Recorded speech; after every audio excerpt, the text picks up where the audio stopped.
मोहोळचे माजी आमदार राजन पाटील यांनी राष्ट्रवादी काँग्रेसमधून स्वतःला अलिप्त असल्याची घोषणा करत पक्षातील शिस्तीचा अभाव आणि निष्ठेचे हनन यावर खंत व्यक्त केली आहे.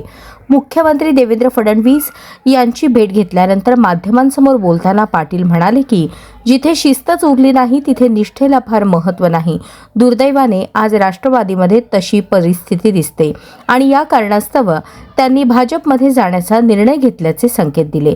त्यांनी सांगितले की त्यांनी अजित पवार यांच्या शिस्तप्रिय नेतृत्वामुळे कधी पक्षात प्रवेश केला होता, परंतु सध्याच्या कारभारामुळे ते नाराज आहेत. जिल्हाध्यक्ष उमेश पाटील यांच्यावरही खोचक टिप्पणी करत त्यांनी मी छोट्या माणसांबद्दल बोलत नाही असे म्हटले. त्यावर उमेश पाटील यांनी आव्हान देत प्रतिक्रिया दिली की हिम्मत असेल तर माझ्या विरुद्ध लढा.